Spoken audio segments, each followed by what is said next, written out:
1962 جب cold war اپنے عروج پر تھی اور دنیا کی بڑی طاقتیں اسلحے کی دوڑ میں مگن تھیں، امریکہ نے وہ کرنے کی سوچی جو کسی نے کبھی نہ سوچا تھا۔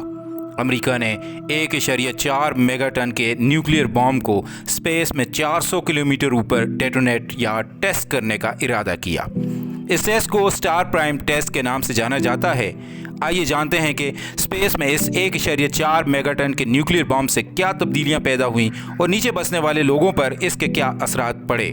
کیا وہ امریکی علاقہ قائم رہا یا پھر ہیروشیما اور ناگاساکی کی طرح تباہی اور بربادی کی تصویر بن گیا؟ السلام علیکم ناظرین، میرا نام ہے سید فواد حسین اور آپ دیکھ رہے ہیں سائنس اور اسلام چینل۔ جولائی 9، 1962 کو تھور نامی راکٹ نے جانسن ایٹول سے اڑان بھری۔ اس راکٹ میں W49 thermo nuclear war had یعنی ایک 1.4 میگا ٹن کا نیوکلیئر بام موجود تھا۔ یہ راکٹ دھیرے دھیرے اسپیس کی اونچائیوں کی طرف جانے لگا اور 13 منٹ 41 سیکنڈ کے بعد 400 کلومیٹر اونچائی پر پہنچا تو ایک زوردار دھماکہ ہوا۔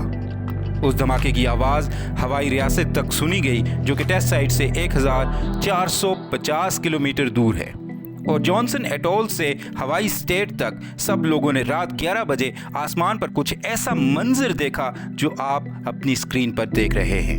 اس نیوکلیئر ٹیسٹ سے ہوائی اسٹیٹ اور اس سے ملکہ علاقوں کی 300 اسٹریٹ لائٹس تباہ ہو گئیں اور ان تمام علاقوں میں لائٹ کا نظام معطل ہو گیا۔ اس کے ساتھ ساتھ اسپیس میں گھومتے ہوئے کئی سیٹلائٹس بھی یا تو جیم ہو گئے اور یا تو مکمل ناکارہ ہو گئے۔ اس کے علاوہ اس ٹیسٹ کی وجہ سے ایک ٹیلی فون کمپنی کا مائکرو ویو لنک بھی تباہ ہو گیا، جس کی وجہ سے کووائی اور ہوائی آئیلینڈز کے درمیان تمام مواصلاتی رابطہ ختم ہو گیا۔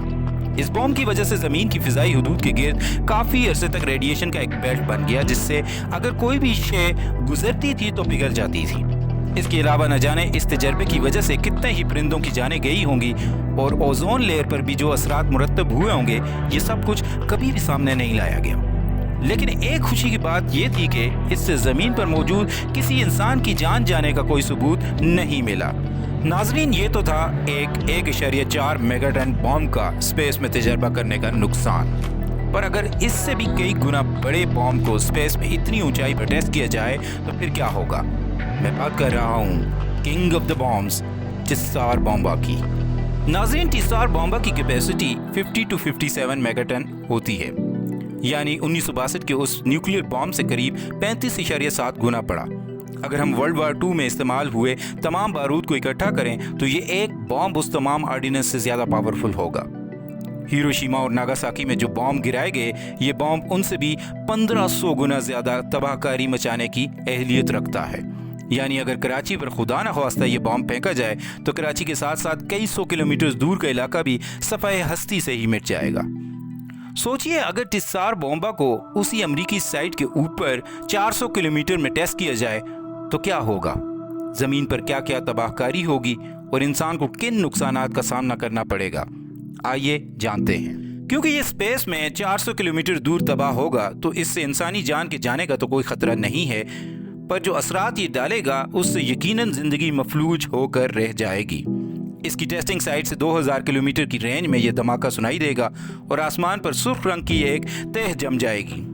اس کی ریڈیشن سے 250 کلومیٹر کی رینج میں تمام سیٹلائٹس تباہ ہو جائیں گے۔ زمین کے گرد اس بام کی ریڈیشن کی وجہ سے ایک بیلٹ نما تہ پیدا ہوگی جو فضا میں موجود تمام جاندار اشیاء کو نیست و نابود کر دے گی، اور اس بام کے پھٹنے سے ورلڈ اسپیس اسٹیشن مکمل طور پر ناکارہ ہو جائے گا اور کچھ بھی نہیں کہ اس کے اندر موجود تمام لوگ موقع پر ہی جاں بحق ہو جائیں۔ زمین پر تمام علاقوں کا مواصلاتی رابطہ ختم ہو جائے گا۔ امریکہ کی بڑی بڑی ریاستوں میں لائٹ بند ہو جائے گی اور کئی دن تک لائٹ اور مواصلاتی نظام درم برم ہو کے رہ جائے گا۔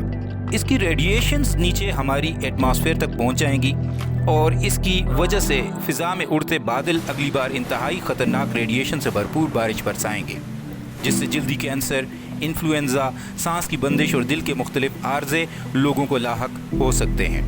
انسان کو چاہیے کہ اپنے جنگی جنون کی وجہ سے لوگوں کی زندگیوں کے ساتھ کھیلنے سے اجتناب کریں، اور قدرت نے اگر یہ خوبصورت زمین ہمیں مہیا کی ہے تو مہربانی فرما کر قدرت کے اس تحفے کا مذاق نہ اڑائیں، بلکہ اس کی قدر کریں اور مزید ایسے منصوبوں کو امپلیمنٹ کرنے سے پہلے اس زمین اور انسانیت کی بقا کے بارے میں ضرور خیال کریں، کہیں ان کے جنگی جنون کی وجہ سے ہم اپنی بقا کو ہی نہ کھو دیں۔